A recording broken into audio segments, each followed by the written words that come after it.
All right, we are live. Welcome, everyone.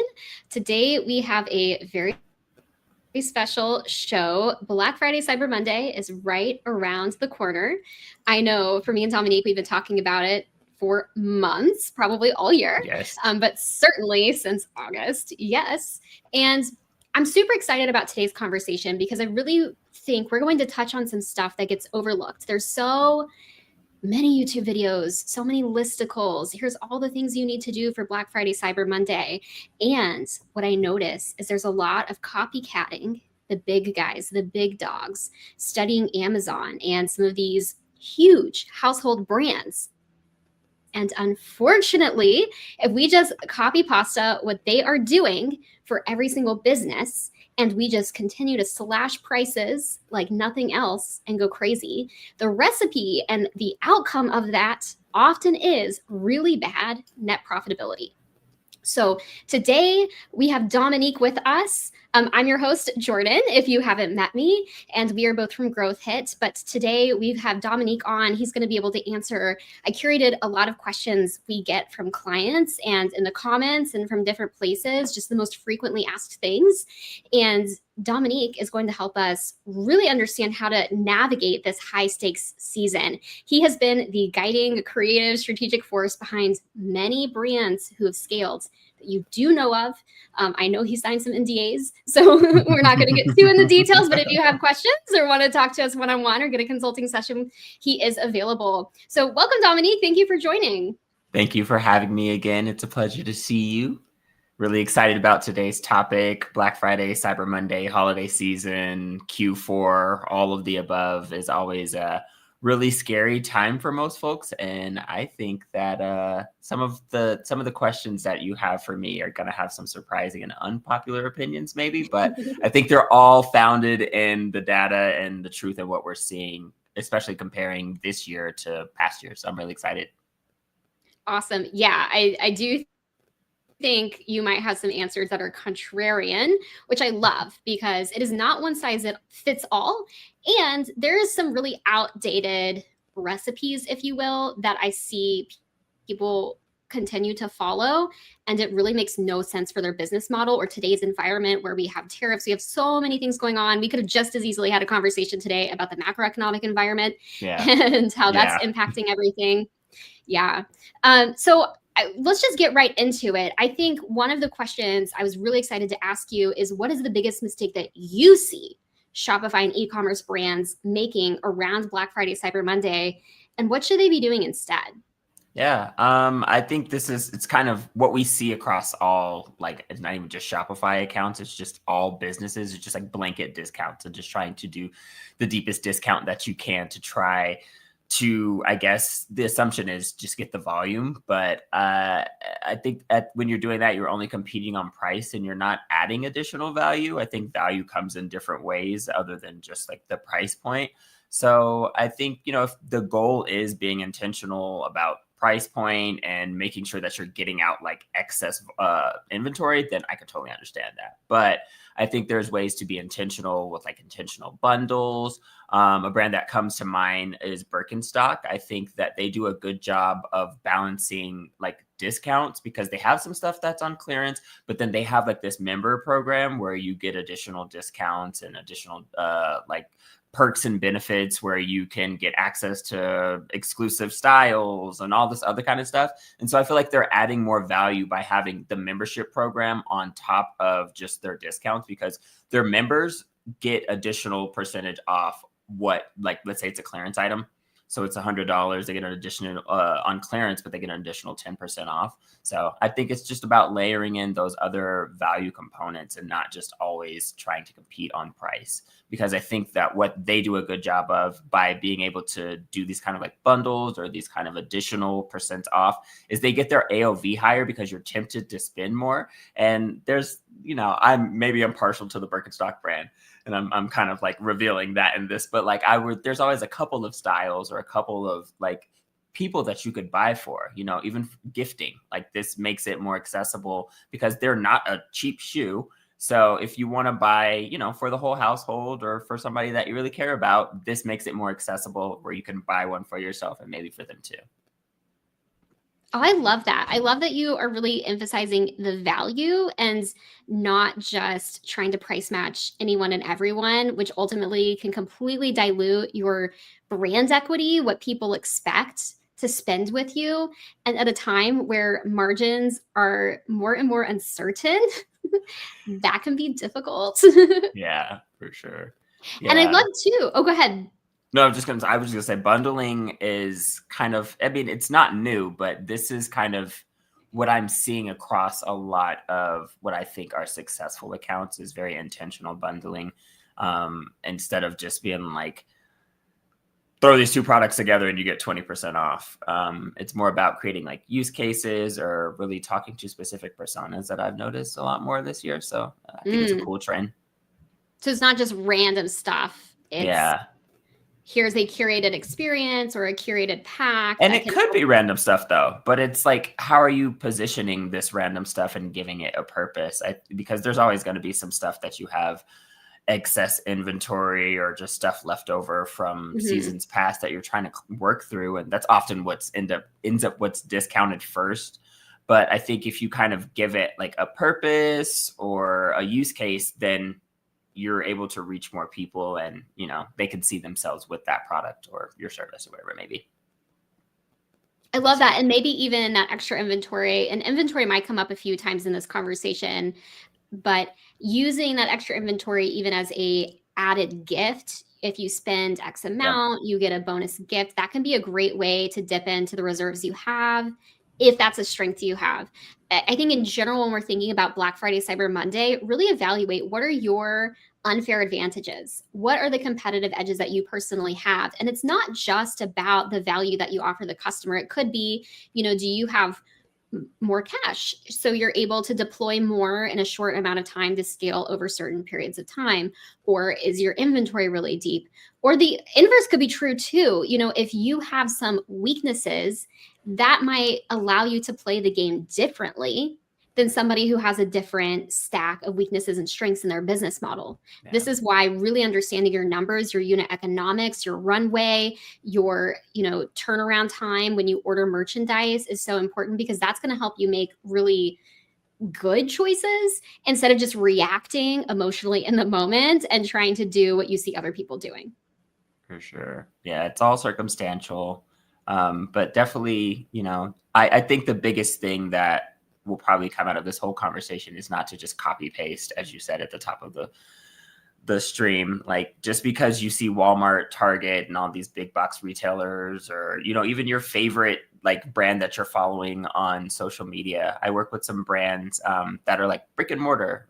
It's a brand that's opening soon, but I think the trend that I've seen across that industry, which is play cafes, something new.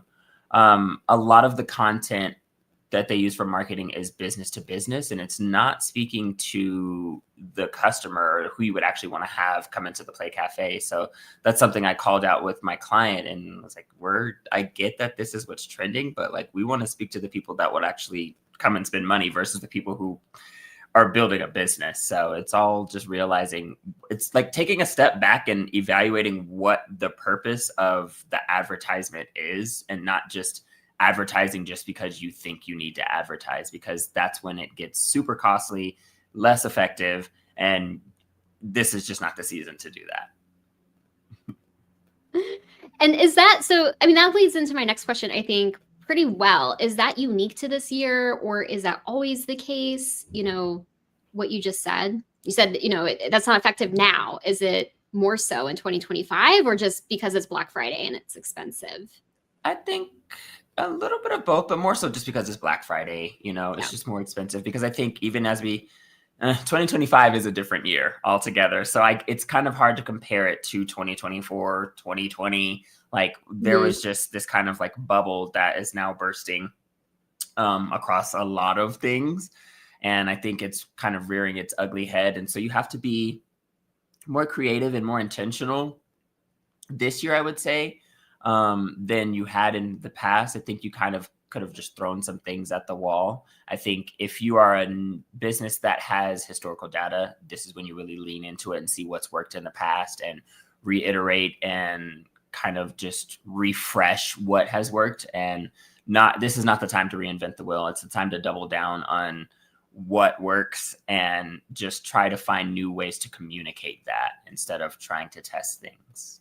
It's my perspective, at least. Interesting. I mean, I don't want to totally turn this into a macroeconomics talk, but you it's hard not to. It's hard to resist. It really is. You talked about bubbles bursting. Could you say more about that? Well, I think you kind of hit it on the head with the mention of tariffs. I mean, if you don't live under a rock, you see the number of jobs. The year started off with cuts to the government. Like it's just our economy as Americans. I won't speak for outside of America, but as Americans, it's just very touch and go, very rocky, very uncertain. And it continues with the government shutdown. There's just so much going on that does not really empower the consumer. And so right now, if you are not really something that is coming up as a need and you're more of a want, then you really need to break through the noise and really communicate your value, especially during Black Friday and Cyber Monday, because everybody's going to be advertising. Everybody's going to have this huge discount. But it's back to the original point. What other value do you offer outside of just the deep discount, or even if it's not a discount? Because I think of brands like Casterly, that it's like, I think their Black Friday offer is save $50 once you spend $1,500. So it's like they know their audience. They know that is not for everybody. So it's like, know your customer, and if it's a numbers game and you're looking after volume, then go as low as you can go without losing money, and hopefully it'll probably end up being a break even sort of situation, and it's not like you're going to be profiting much. But I know a lot of businesses in Q4, specifically around Black Friday and Christmas, they are trying to make up for lost numbers and from earlier in the year, or what they perceive as lost numbers. But I think that this is such a different year that if you had any growth or if it's kind of flat, that is a good thing, all things considered, especially if your cost of goods are kind of are not exceeding the growth that you've had in terms of like the revenue that you're generating, because that is something that a lot of businesses are affected by, the tariffs and just inflation and just everything. So it's like some are passing it on to the consumer. I would say most are. But this is kind of, I don't know, it depends on the space that you're in, because I've seen some industries try to offset that with discounts earlier throughout the year because the prices have risen. So it's like you'll see a 30 to 40% off here randomly. And even if we go back into the summer, look at how many Amazon Prime days there were this year compared to previous years. I thought that was the hugest indicator of where we stand in the economy and how businesses are trying to kind of just push through whatever they can, because it's a struggle, to be honest. It's a struggle. I'm sure that's both relieving and horrifying to a lot of people who will be watching this. I've seen a lot of companies still be able to comp growth, or 30% growth has been pretty achievable for a lot of people, depending on your stage of maturity, higher percentages. Of course, once you hit that 8-figure mark, sustaining 50% growth just is kind of wild. It's not that it can never happen, but that's a very special brand and business model. So I appreciate you sharing that. For those watching, I don't want you to feel like it's impossible, especially if you have product market fit. If you have something that people love, you're going to be okay. But I think what Dominique is speaking to is it's not as easy for products that don't have that to just throw money at it and see success. Whereas candidly, 5 years ago, maybe more. I mean, we've been at this a while. Yeah. 2019, I feel like you didn't have to try that hard when it came to paid ads to get a return. But these days it really is more challenging. So thank you for speaking to that. And if anyone has any questions about that, let us know. I think that kind of brings me to, you were talking about cutting through the noise a little bit and how you do that. Are there any other tactics or ways that you would suggest people cut through that noise when everybody is screaming 50% off. And like you said, Amazon Prime Day has already happened multiple times. How do people really cut through that? Because we know that people are going to start having a ton of text messages, a ton of emails in their inbox. You start to get the ad fatigue. We just came out of an election cycle in certain areas. I've definitely noticed as a non-premium YouTube user, the ads are so up, like the ad run time is now like 6 minutes on these videos. Yeah. I'm like, I don't want to sit through this. Do I start paying for YouTube Premium? But how do you cut through that? Because it is intense right now. Cutting through is a challenge, and I don't know if everybody is capable or if that is even the right question to ask, honestly. I think that the way that e-commerce is set up now, people are paying attention to the brands in a way, and it's been this way for a while, but like I would say at least 5-10 years, people pay attention to the brands that they're familiar with and that they know and love. And so they're not going to stop that. If they're in tune with you, I think you need to just be able to provide the, just be meeting your customer where they are. So on whatever channel, and engage with them and just offer the discount and make sure that they know, because they're probably already shopping for something. Like they probably already follow you. They already have something in their cart. They have it wish listed. So they're going to be keeping that at top of mind already. I don't think it's about like breaking through other than reminding them that, hey, we know you've shopped with us before, or it's been a while since you shopped with us.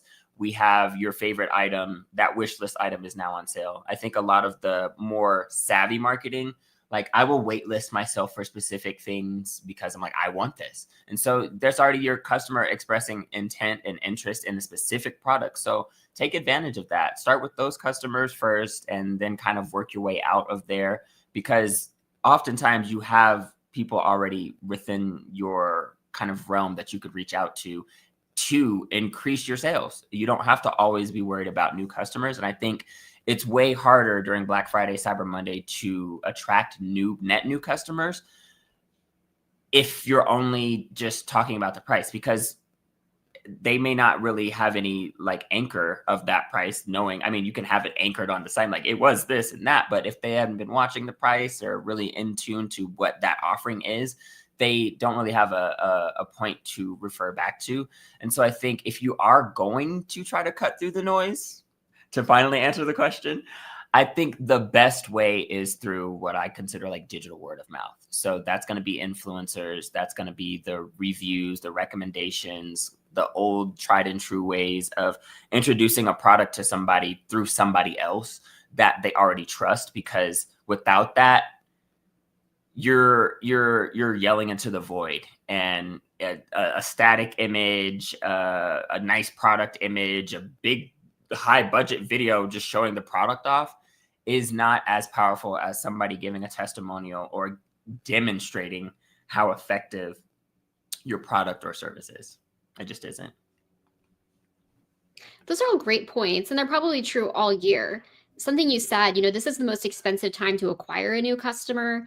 And I think we're probably in agreement, but I really kind of zag where a lot of people are zigging, is really just consider, this is the most expensive time to pay to acquire a customer. So if you're relying heavily on paid ads, especially Meta, but also Google, that's going to cut into your margin. And then if you're looking at discounting things heavily, that also cuts in your margin. So you're paying more really for a lower quality customer who may not be the right customer to come back. Really considering your lifetime value of who you're bringing in.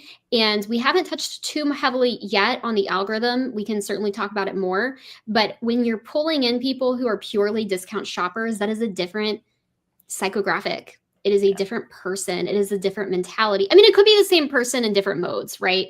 But you're pulling in someone through a psychological angle that is then training the algorithm to go after more people in that behavioral mind state.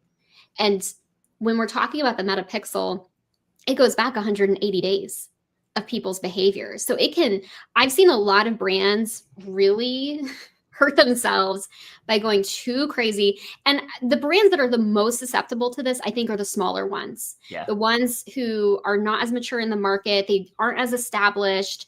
They go to discounts too much too soon, and then it's really difficult for them to find a foothold and find that true evergreen type customer that the algorithm continue to find for them, day over day, week after week. And then heading into Q1 is the best time to try to find new customers, honestly. So I know some of this is like, we're talking really big picture, but I think all of this information is so valuable during Black Friday, Cyber Monday, because people seem almost brainwashed to think that we have to make 80% of our revenue in one weekend. Like, that is crazy to me. Now, some business models, something like 1-800-Flowers would be an example where they're going to put up crazy numbers for something like Mother's Day. That makes sense. But most businesses are not going to, they don't have to be so overly indexed on such a short window. Yes. And if that's your business model, that's kind of terrifying, because unless it's like but it is the a lot ultimate of gift giving, unless it's the ultimate gift, kind of giftable product or something, then it's just kind of, that's scary to think about. But it is. I know it exists. So like, everyone watching, understand what your break-even points are, what your net profit goal is, and adjust throughout the time, adjust throughout the season. And it's okay to dial down if you need to, if you're not hitting those profitability goals for most businesses. Of course, we can't go into every single permutation of inventory levels, et cetera, et cetera. Payroll, some people do not have enough cash to support their payroll without hitting certain volume targets. So obviously those are things we have to consider. But heading into Q1, the cost of impressions is going to go down, and psychologically people have an openness to trying new brands that's typically bigger than other times of year. So all is not lost if you don't hit all of your goals within the next month. A lot of people ask me, Dominique, about algorithmic changes, how that's going to impact them. We touched on a little bit about how 2025 might be different, but I would love to hear more about what you think. Are things totally different? Do we need to think about machine learning and AI in a totally new way? How are you thinking about it? How are you coaching clients through that? As much as everyone complains about it, I think the machine learning and automation have been useful, specifically in the past year. Across majority, if not all of my clients, I think that we're stressed a lot less because we have been preparing for this moment all year in a way that we hadn't before. And we were trying to like scramble and do creative tests. And I think just the way that we kind of run things with our accounts here, we try to build a portfolio that is sustainable at all times, and things that we can layer in that are either seasonally relevant or, just limited time offers. But typically what we see work well is when you have a strong portfolio of ads going into Black Friday, Cyber Monday, then you don't have to stress as much. And then you can just put those value, whatever the offer is that you already have, on top of that, because a good website will have that communicated. And we have to remember, it's about the website experience too. It's not all about ads. Like, the ads are what attract the attention and get you to go to the website to learn more about the product, the service, whatever it may be. But like, if you are lacking on your website and you're not clearly communicating the discounts and the timelines and all that kind of stuff, that could definitely affect just your conversion rate, the efficiency of the ads, just the whole entire experience. So that's something else to consider as well. But I think, I think the way that we target, the way that we approach it with broader targeting and letting the creative really do the targeting, I see so many people that come and talk to me and talk to us as clients when they're onboarded, and their setup is just so fragmented or so hyper fixated on a specific assumed audience. And it's like, even if they've spent tens of thousands of dollars on market research, you don't know your audience until you've tested on the platform for sure. It's great to have some initial learnings to go in with the hypothesis of this is who we should test and we should target. But the more granular and more hyper-fixated you become on this assumed persona or customer base, the less likely you are to find hidden gems and this time of year specifically, because you may think that person A is only your customer, but person B, C, and D come to find the product. And this is kind of going against what I said about, new products. But if you want to layer it in, use the UGC, the word of mouth approach to kind of introduce that new product. But like it helps. The machine learning is no longer the enemy as much as it used to be. It used to be this big black box of fear. But I think where we stand now, I can't say what's going to happen next year, but for this year, it has been beneficial and has worked well with us instead of working against us. And that's using some of the features, not all of the features, because blindly using all of the features that are available to you, I'm pretty sure people know that's not the best idea. Yeah, so true. So what I hear you saying is overall, the way that the targeting is automated has been working really well for your portfolio. Yeah. And it's less about finding what are the exact inputs to do on the week of Black Friday. And it's more just that constant iteration throughout the year really sets you up to have a scalable foundation when we hit these peak shopping moments. Yeah. And just being prepared for, these shopping moments, like with whatever that offer is. It's not to say don't do those offers and don't have the stuff organically, because everything you do organically is essentially free. It's just, your payroll and everything, but there's no cost to update your website other than paying your developer or whatever. But like the cost is considerably lower to communicate to your existing audience through email, text message, your social media platforms, and just starting there. And that's also your built-in test audience too. I love that. I love taking stuff on organic, doing more tests there, see what resonates with people, take the best of the best from that, put it into paid or put it into the email, put it into the text messages, or just cross-apply your learnings in all directions. Yep.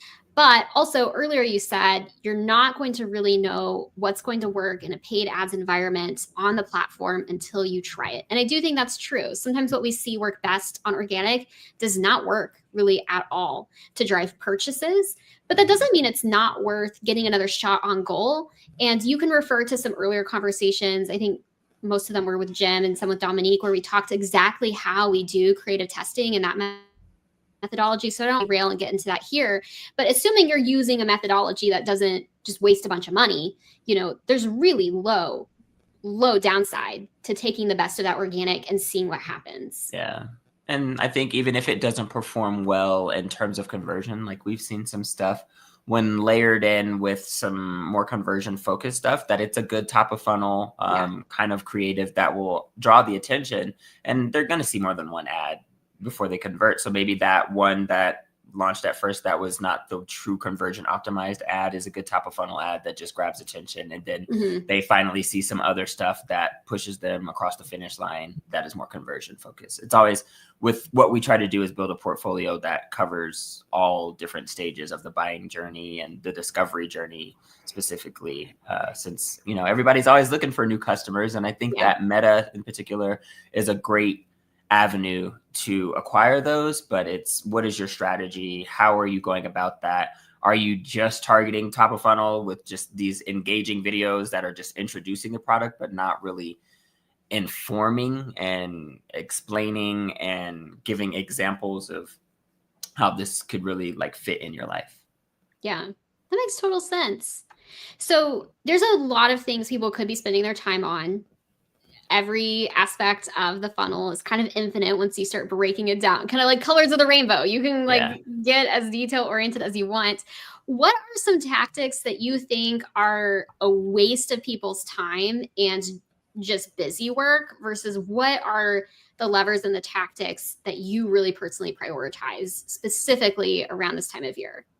I think gone are the days overall, and this is a very large blanket statement, but I think the curated particular funnels where it's like, this is the persona, this is the landing page they need to go to, this is the ad they need to see that sends them to that landing page, these are the emails that they need to get.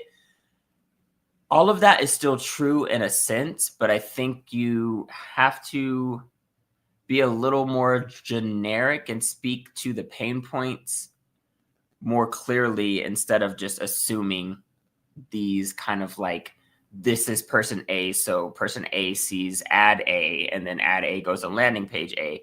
The landing page should be strong enough for everybody.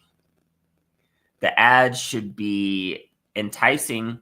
Just, there should be enough ads to entice different groups of people. I think about some of our best performing accounts, one of our best performing accounts. It has a mixture of founder videos, UGC, static images, feature benefit, call outs, and it always alternates. We just kind of mix in some iterations. We test some new, maybe like pain points, like maybe a specific ailment or something, but it all just comes together.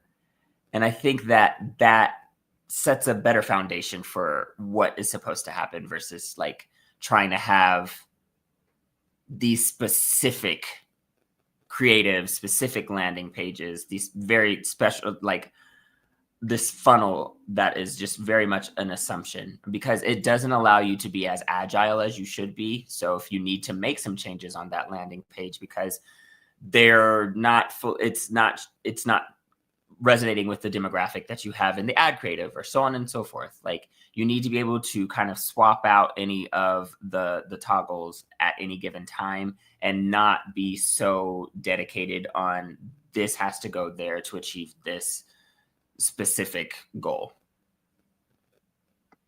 I like that. So you're not saying never do customized funnels, but it should be strong enough where almost anyone who lands there would have enough justification to follow through with their purchase or get further into the funnel. And I think some of this is we're just losing the ability to micromanage people.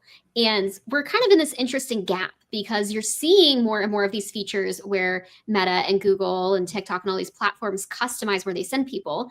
A classic example is the dynamic product ads. Those are not new. Those have been around a long time. And they specifically curate, okay, I'm going to show Jordan this specific shoe in leopard print and this size, and she clicks it and she goes to that page. So that's where more and more things are going, even outside of the dynamic product ad.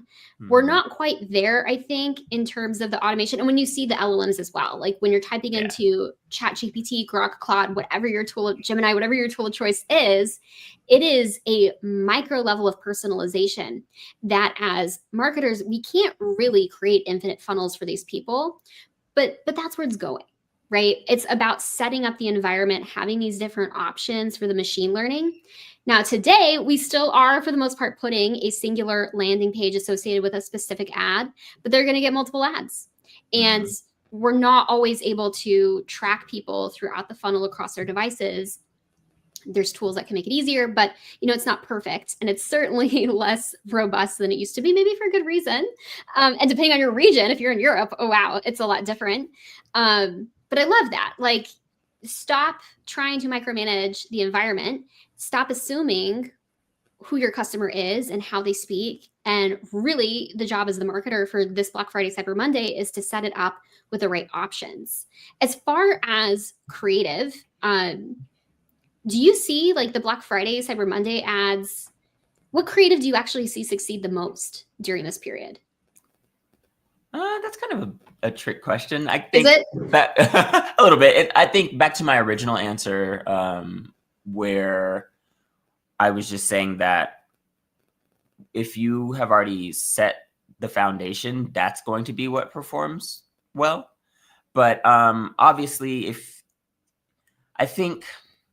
you don't have a strong foundation and you go to launch something and it has a good offer, it's probably going to do well.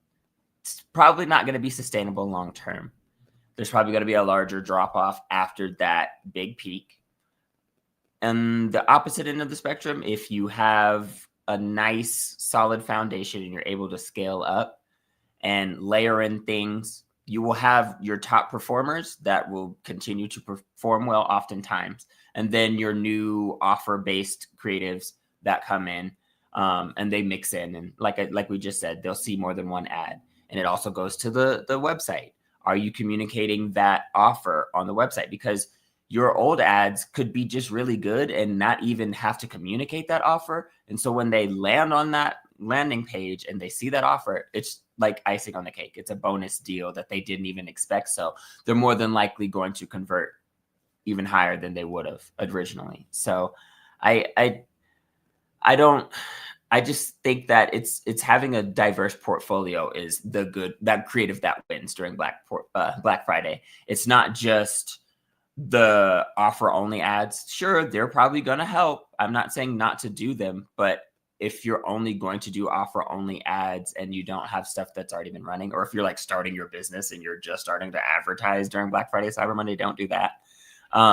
Unless I just wouldn't. I wouldn't. It's just so expensive. And it's not the time to really learn about people's buying behavior because they're expecting a discount. And unless you have the discount that you can maintain, like if you were to be starting right now, you're going to be getting nothing but discount shoppers. And how are you going to maintain Q1 through Q3? Because you're not going to have the same prices likely, because you are discounting to get that volume. So it's just going to be inflated. It's going to be skewed and not in your favor.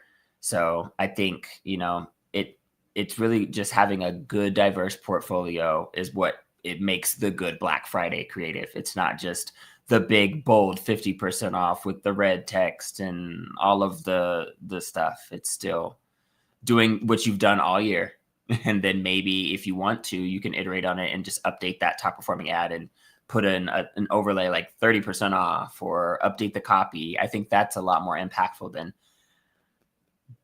unless you're like a beauty brand where you have to do the dedicated seasonal shoot.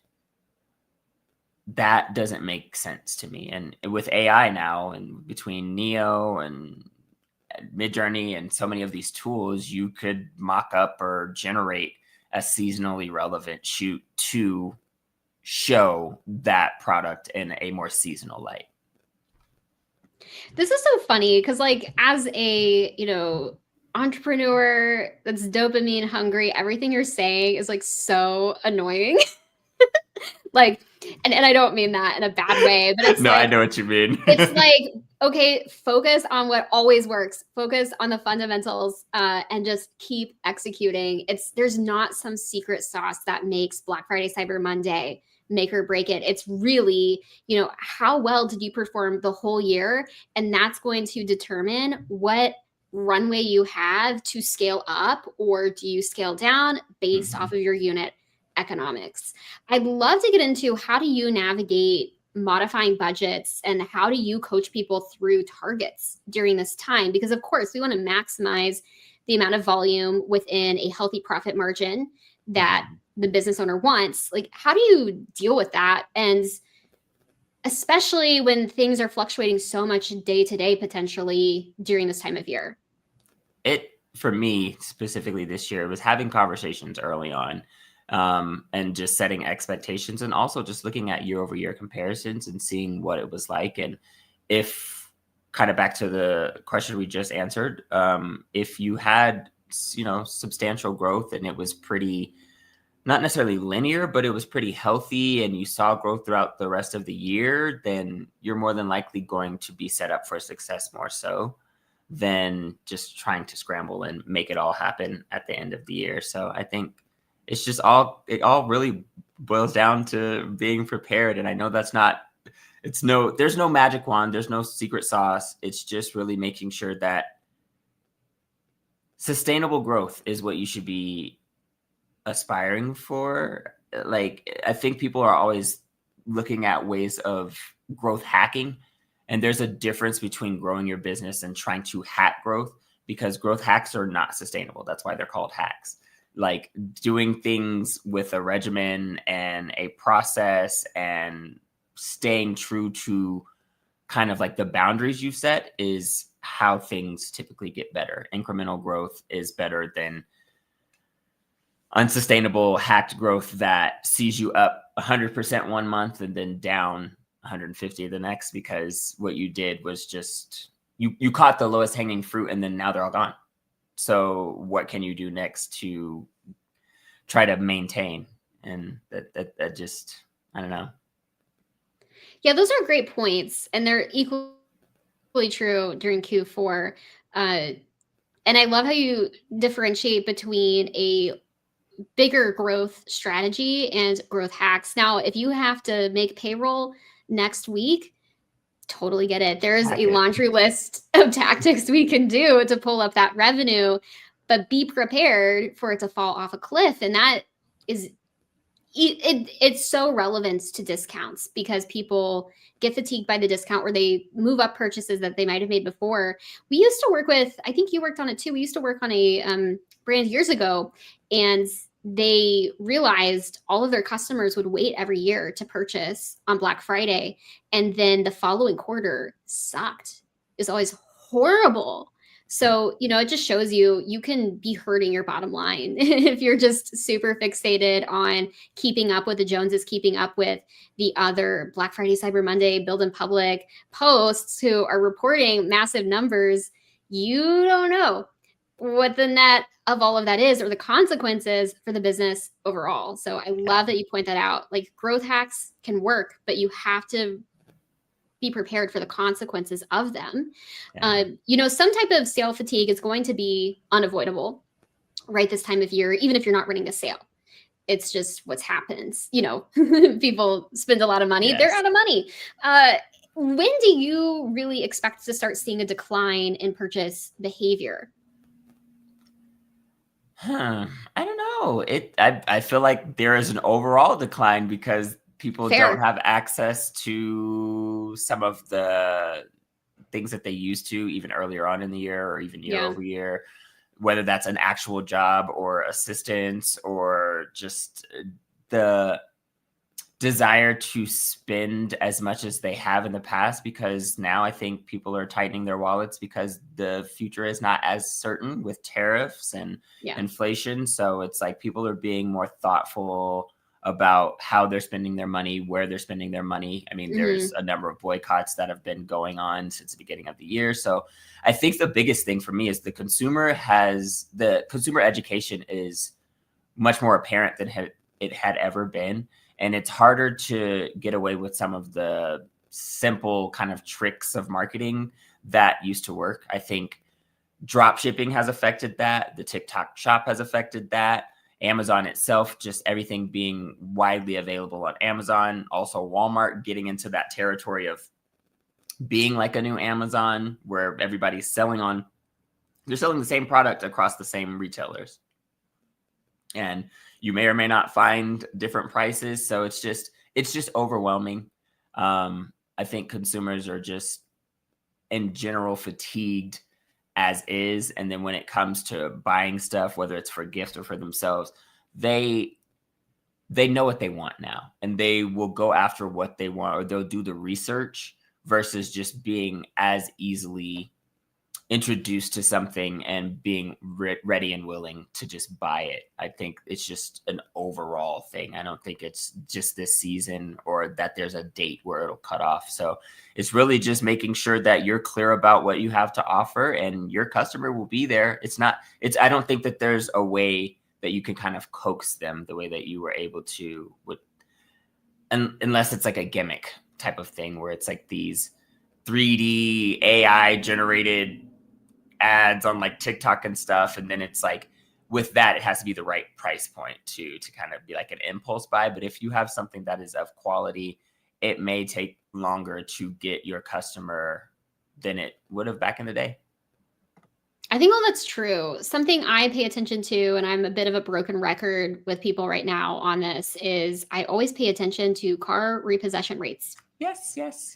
It's just such a great indicator for where the average American is, because many people have a car payment, and when people people need their cars. Yeah, much more people have a car payment than do own a house.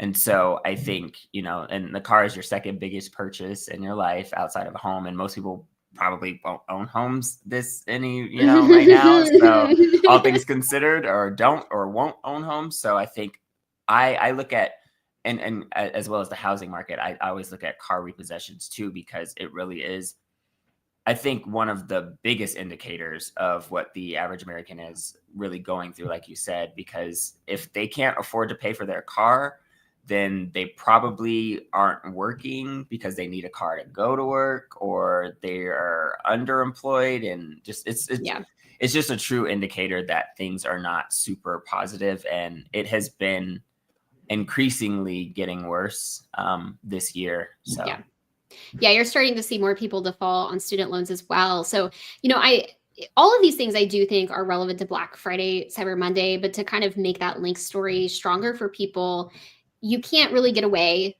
I'm really just reiterating what Dominique already said. You can't get away with the same hacks as you might have 5 years ago, even, and even during COVID, because there was a lot of other factors that went into that especially during period. COVID. Where e-commerce actually did incredibly well. There was just more free cash available that typically was spent on other things like vacations that was getting dumped into online products. Then that attention span, then everybody was just looking for something to entertain or be different, or just they were looking for something. Now people are looking for specific things, kind of like what I was saying, like, what you need, if you need a mattress, if you need a specific thing for your house or for yourself, and what your budget is for clothes, and like, people are not as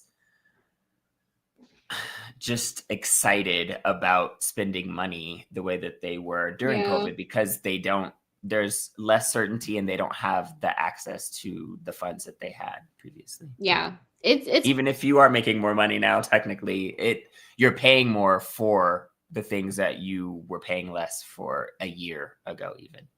That's true. Prices are up even if inflation isn't. And I think that's something that can be really confusing too, as people are trying to navigate this as a business owner.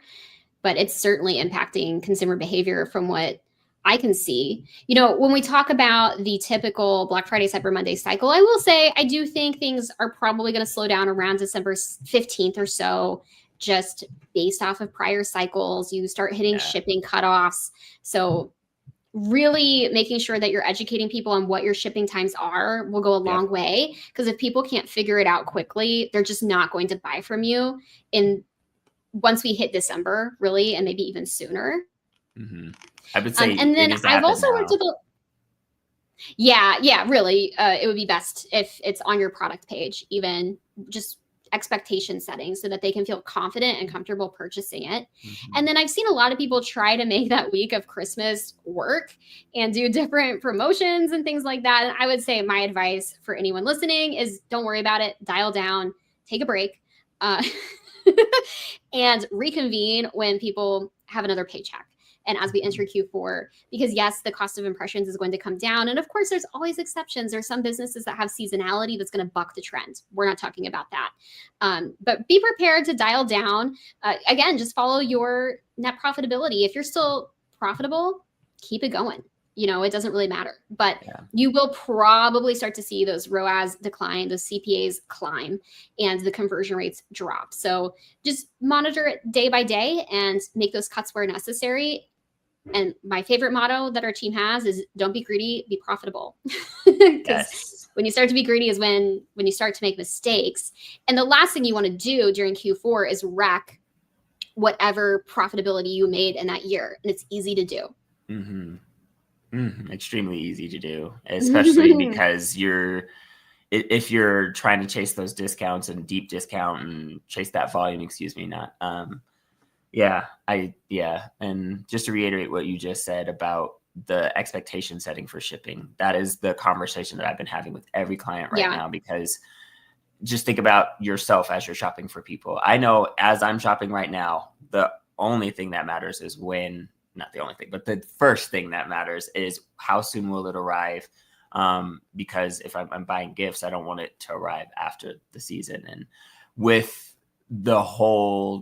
tariffs and just stock and inventory and stuff, there have been some delays. And I don't know. You just want to make sure that you are setting good expectations and clearly communicating your offers across your entire website, your organic presences, email, everywhere where you're not paying to show up. Make sure that it's ever apparent and use that. And don't be afraid to increase the touch points for like email and stuff, because, kind of to one of the questions you asked earlier, like how do you break through? You kind of have to up the ante and increase the effort in terms of like the number of kind of correspondence that you have with your customers, but also don't make it so overkill to the point where it's like there's nothing different between these. You're just sending the same email over and over. So it's like make sure you have something to communicate. If you can't, less is more always still. But if you have a lot, like if you've introduced new products recently, if you have specific categories on a higher sale than others, or also to one of, I took some notes earlier, I think don't be afraid to treat your special customers specially. Whether that's they haven't bought in a year or they buy all the time, offer them specific discounts, additional discounts if you can, on top of kind of going back to the Birkenstock kind of method, what is already in existence, so that they feel even more special and push them over the line. So that's another way that you can use what's already in your repertoire, in your pocket. Yeah, Boll and Branch is a really good example of this, I think. So they have a store in Dallas that I've been to in person when I lived there. And so I'm on their like store specific list where I get emails from the manager of that store. And of course they're sent to many people, like it's not that personalized, but there's still kind of this personal connection that they're not afraid to double up. So they have that going on, and they have the corporate stuff, the stuff that anybody who's ever bought anything online or wherever that they're getting. I think their text game is really strong. I think in some ways it might be a little overboard. However, this is the time of year to not hold back, because Dominique earlier touched on this. Consumers are not right now just like have tons of extra disposable cash just looking for anything to buy. Most of them have already started to establish a connection on some level with a brand, and our best bet really is to remind them as much as possible through those owned channels. And I'm just going to steal this from Alex Ramosi. He talks about how people go into cycles of dormant as a buyer and then hyperactive as a buyer. So you could think of life events, right? When you're getting married, there's a laundry list of things you're going to buy. When you have a child, when you go on vacation, the holidays is exactly that. That's exactly what it is. It is a life event where you go into a peak hyper shopping mode. And when that is occurring, you want to get in front of people as much as possible and keep giving them other offers for other things that might make their life easier or help them satisfy another person on their list or another thing. What Boll and Branch does well, I think, is you mentioned this, they always are bringing in variety. They're bringing in something slightly different. So they'll have a bundle with one color blanket one week, and then another week they'll have a different curated bundle, and they'll stack the discounts on that depending on the day. Something else I like that they do is they do a free gift with purchase at a pretty high AOV. So that makes sure that, and they do very limited time. So it'll be like a 24-hour limited inventory. Hey, we have X amount. And as soon as it sells out, the free gift is no longer available. That really, you see kind of these layered strategies. You have these evergreen strategies, and you have these hyper small moments that are very short flash sales, but they're not using ads for it, right? I wouldn't use ads for a flash sale, but organic and that text message with that really easy, convenient link to a well-created, mobile-friendly website that's easy to check out on. I think they're doing an excellent job at kind of hitting all those levels, making people feel special, always having newness, even though it's not a different product. Like, how many ways can you sell blankets and towels and sheets? Like it's not Tebow. Not that I've ever bought anything from a Tebow ad. But yeah, like don't be afraid to bother people, because you're probably going to lose. And it's if you don't, like, someone else is going to do it. Someone else is going to get that purchase. And you've invested all year in acquiring people for this list, acquiring people. Some people are going to unsubscribe no matter what you do. So of course, kind of monitor and see what that level is. But, don't be afraid to be a squeaky wheel, because people are looking for quality. They're looking for things that they trust. They're looking for things that they know a little bit about. But they might forget about you. Yes.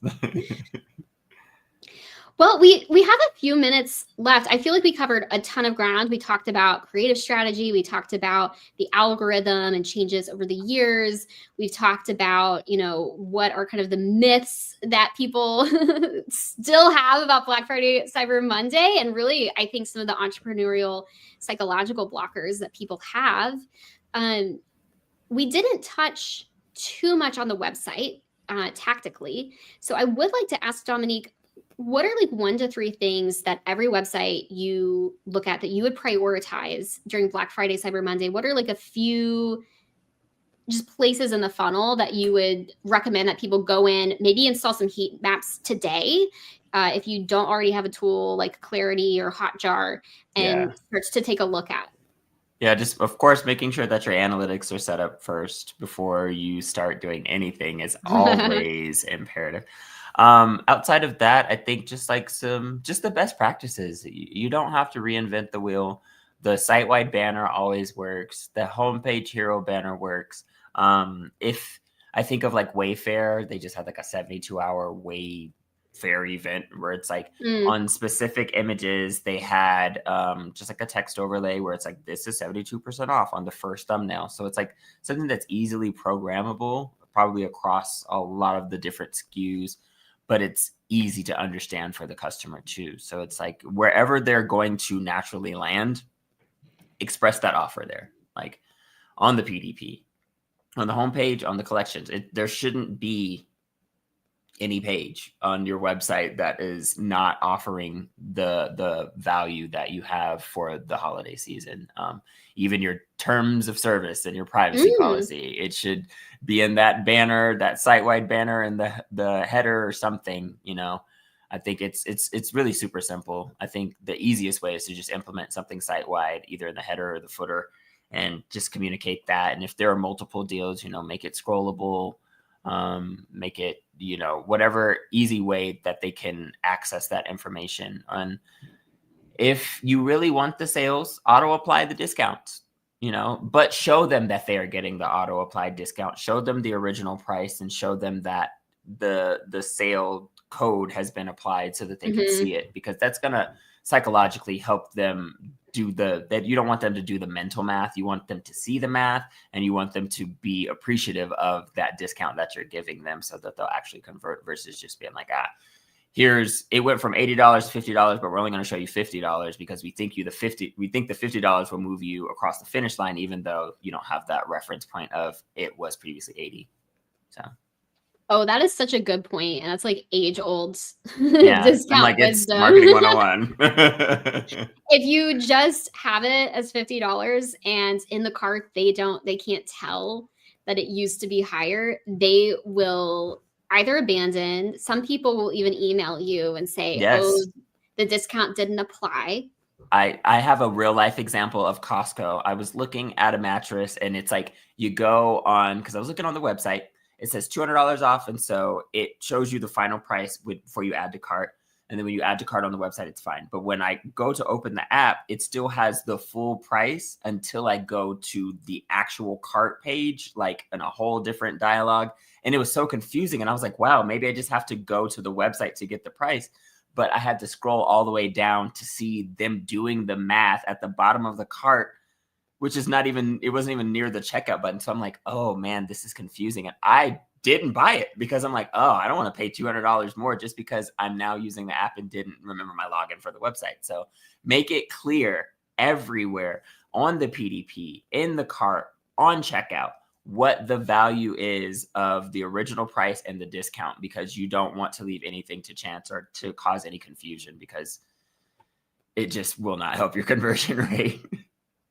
I think this is another reason why for many businesses, I prefer a longer sale window, because you have less of a risk of messing something up major like this and only have a tiny window of time to address it, because not everybody does a great job, unfortunately, of testing these things before they go live. Depending on your level of sophistication and what Shopify plan you are on, a lot of these things are implemented sometimes through an app, and apps do break. The third-party apps do have issues sometimes, and doing things manually, depending on your SKU count, may not be possible. But I love all these suggestions. I really love the one of including the discount in the primary product photo, because that's where most people's eyes go. Yep. However, if you're unable to properly do some of this stuff, you can also put it in the text, in the description, in bold, or like Dominique said, the site-wide banner, of course, is going to be the easiest thing, but you might be limited on how much you can communicate that way. Yeah. But if it's not obvious, and if people have to use their brain, they will not buy it. Yeah. No matter how much they may want it. Yeah. Yeah, that goes for the confusing sales too. Some of those are totally counterproductive. If you are, like, I understand from a margin perspective why one would do it, but these tiered sales where spend X amount, get this, spend X amount, get that. If it's a gift, that's easier cognitively. But if you're doing different percentages, then people are going to sit there and try to figure out, well, which tier, how much should I spend to get the best deal? I don't want to spend too much and spend, like, miss out on the deal. Do not make people think. Yeah. Yeah. Well, I think this has been an awesome hour. I had some surprise things you brought up here from the macroeconomic environment, and I don't want to scare people, but I do think it's a reality that has not been. Last year was also weird. Like, the last few years have been weird, and we've seen a lot of companies in these like larger scale reports. I think Adobe puts one out. I might be mixing that up. I think Adobe's consumer one is the one I'm thinking of. And we've seen some softer growth year over year in Q4 the past few years. Most of these analysis too do not take inflation into consideration. So once you do that, it's like, oh, if we were to index all of this growth into like gold or Bitcoin or something like that, we wouldn't actually be seeing growth. Yeah. So, I don't want to like overstate this year in that way, because it's kind of been weird for a while. However, it's important to keep that in mind. I think my number one takeaway from this time together is know your business, know your profit margin, follow it, and don't get sidetracked about what other people are doing. You don't know if they're losing money.